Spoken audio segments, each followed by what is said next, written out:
Welcome back to Malt Miller HQ, where today we are doing a clone of one of our favourite beers. In fact, one of the beers that we really enjoyed drinking as younger men, Yeah, and absolutely. still really enjoy drinking What do you now. mean, younger man? I'm still a younger man. Yeah, sorry about that. Okay, we are talking about London Pride, and we are going to clone that beer.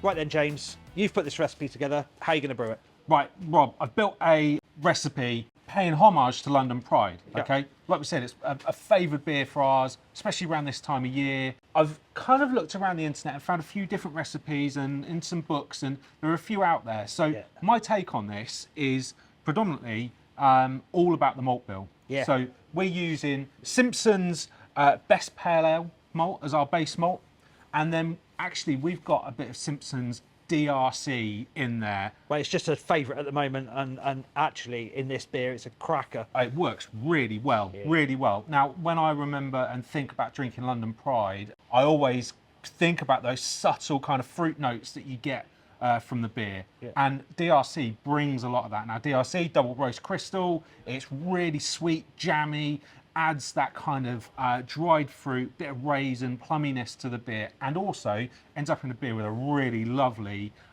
dark amber colour. Yeah, that hue is absolutely amazing on London Pride, but also that residual sweetness, that the body that's left in the beer is actually going to be quite tricky to nail. So I'm really looking forward to seeing how well you do, James. Yeah.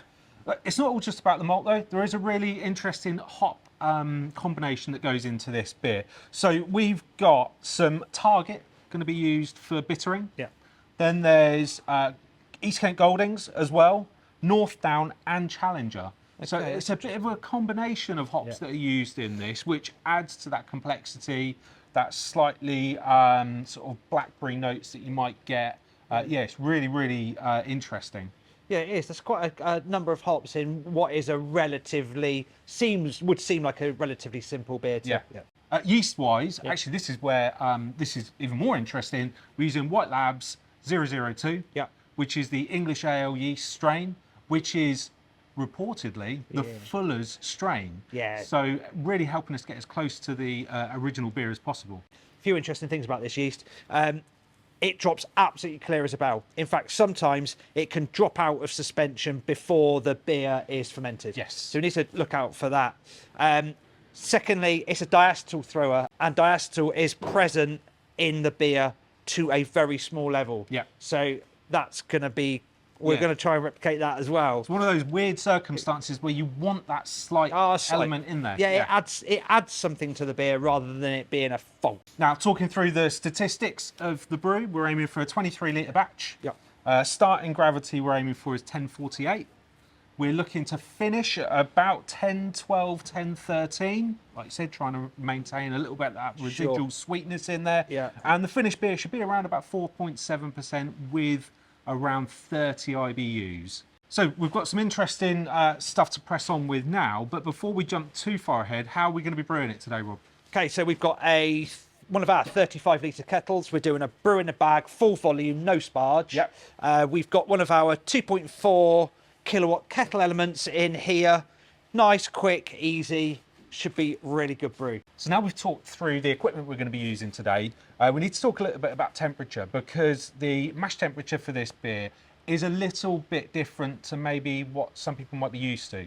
So we're actually going to be aiming to mash lower than, I guess, what would be standard. Yep. We're aiming for a mash temperature of 64 degrees, okay? Yep. And the reason for that is twofold. First and foremost, we're going to be using a crystal malt in here. So DRC is double roast crystal, which will give us some sugars that are maybe a little bit less fermentable. Sure, yeah. So we want as much of the starch in the base malt to really convert into super attenuating sugars that our yeast can munch on.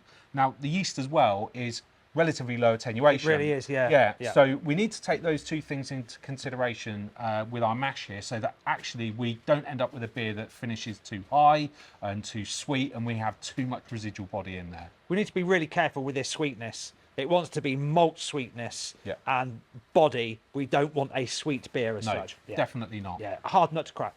Rob, how are we planning to manage the temperatures on this system? Right, we are doing this as manual as we possibly can, and which I'm actually really excited about, because it's exactly how I used to brew when I started brewing, which is, you know, a great thing to revisit. We're brewing it as simply as we possibly can. So we're going to bring the full volume up to strike temperature. We'll then turn the element off completely, put the bag in, and we'll manage the temperatures absolutely as best we can throughout, completely manually. Yeah, so we're going to be eyeballing the temperature probe on the front. Yeah. We're going to be using a thermometer to check the mash temperature as Yeah, well. yeah. Cool. All of So that. this is, like you say, really going back to basics. Yeah, it's great. Yeah, it's something that we really like to do. As always, James, water's really important. We have had our water tested by Murphy's with the water report. We're using the standard British ales water profile that Murphy's have given us. There's no point in us giving you the information of what we're using to build that water profile, because your water profile is different to ours. In terms of the amount of water we're going to be using, now we've already said we're doing a no sparge method. So we have taken into consideration the amount of water that will be absorbed into the grain and also our boil off rate. Yeah. So we're going to be looking to have around about 33 litres in the kettle straight off the bat. We're pushing this 35-litre kettle to the absolute max. We are, Rob. It wouldn't be a brew day if we didn't get our toes a little bit damp throughout it, so we may have a little bit of a mess along the way. Yeah, well, we can clear it up, that's fine. Let's get cracking. Yeah.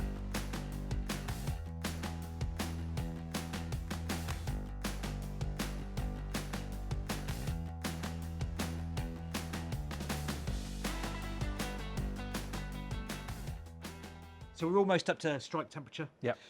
We've done our AMS addition into the liquor into the kettle. We're now going to dough in and add our DWB to our grist. As we're doing that, we're all pretty much ready to go. We are, yeah. So enjoy this next bit while we crack on with the mash. See us the other side where we'll talk about how we got on.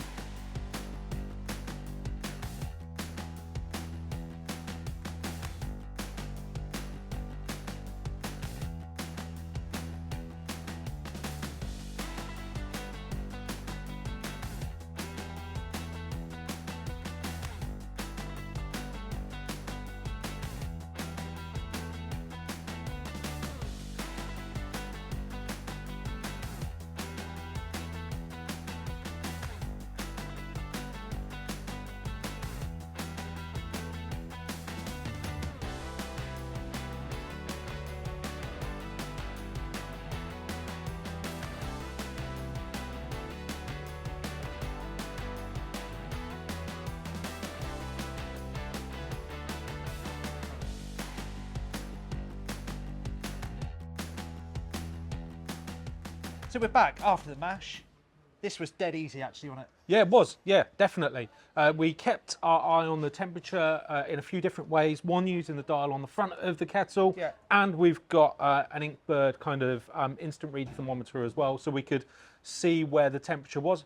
We flicked the element on a couple of times just to bump it back up. Yeah. Mainly that's because it's the middle of January and it's actually quite chilly in the warehouse freezing, today. yeah. But no bother whatsoever. And actually, during that time, we could open up the valve, drain a bit of wort off into a jug, and then put it back into the top just to get a little bit of recirculation. Absolutely. But no problem at all with topping up the temperature with the element. And like you say, we just have to do it a couple of times. We've obviously lifted the malt bag out of the kettle. We've let it drain for about as long as I could hold that weight up above the kettle. And then we've placed it into one of our 16-litre fermenters, actually, which is just a great size vessel to hold the bag. And actually what we'll do is there'll be further wort that's drained out of that. Now, before the kettle comes to the boil, we'll put that back in. The reason that we want to do it before it comes to a boil is because we don't want two hot breaks as such. Yeah. So we don't want to get it to the boil, add cooler liquid back in, drop it out of a boil, and then you've got the whole situation with the two lots of hot break. We don't want that. So we'll add it in just before the kettle starts to boil. And we don't need to worry at all about the sanitary situation with that because it's all going to be boiled full volume in the kettle. Exactly that. Join us to the other side of the boil once we've chilled our work down and got it into a fermenter for our final thoughts before the last part of the video, which will be a taste test. Can't wait.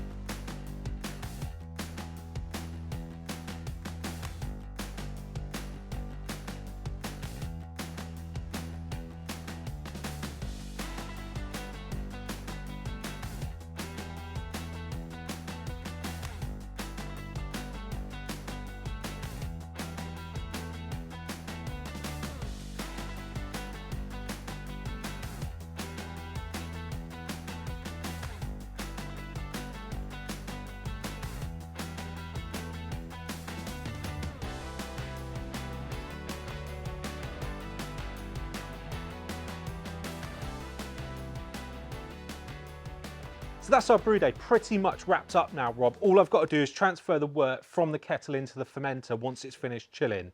And I have to say, it was absolutely fantastic brewing with that kettle, wasn't it?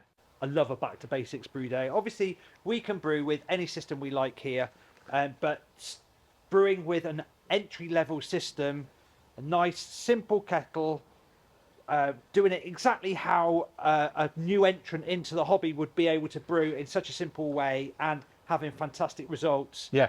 It's been absolutely fantastic. The wort smelt wonderful, didn't it, while it was mashing and boiling. Yeah. Really, really keen to see how this turns out and what the finished glass is going to be like at the end. Yeah, and actually it's really important that we get the final beer absolutely as crystal clear as possible. So we've used, in the boil, we've used Brewbrite and Protoflock. We're just trying to get the final products absolutely crystal clear as possible. So Yeah. And don't forget, this system that we've brewed on today, you can pick up yourself. There's some links in the description below. And actually, as a starting point, just it's fantastic. really good, really good. You can pick up the kettle with the element, and it's got like the temperature probe and the tap on the front and everything. And at the moment, it's £155 on our website for the whole kit. £155 for that as an entry level piece of equipment that will expand with your brewing hobby is absolutely fantastic. I'm absolutely delighted with it. And you can pick up the recipe kit that we've brewed today on our website. It's called the Proud Griffin. There's a link below, and the name calls homage really to the Fuller's Brewery, which is the Griffin Brewery. Straight on that roundabout at Chiswick that we always drive past. Yeah, it's really cool. So join us by the magic of the internet, video editing and all of that stuff shortly to see just how we got on brewing this beer. So we're back. It's been a couple of weeks since we brewed our beer using our brew in the bag system. Rob, the fermentation's completed. It smelled amazing, didn't it, while it was fermenting? I said that 002 is just an amazing yeast for the aroma that comes off it while it's fermented. It's fantastic. really is. Took off really quickly as well, and really good ferment. Fermentation was fantastic. We held it at 19 degrees for the majority of the fermentation. As we approached the end, last couple of points, we ramped the temperature up to 21, just to try and burn through that last bit of diacetyl. Whilst we do want a little bit of diacetyl, we don't want...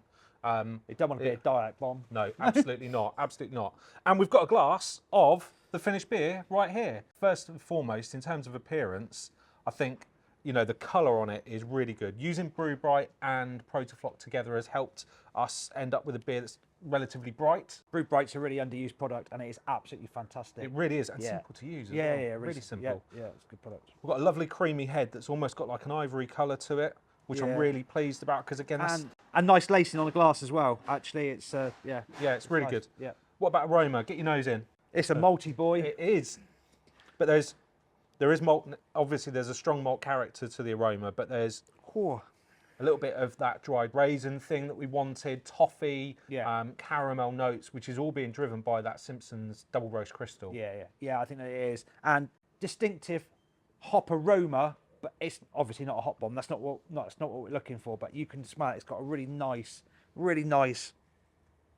almost floral hop aroma about it. Yeah. Really Going nice. for a taste? Let's do it. Cheers. Cheers.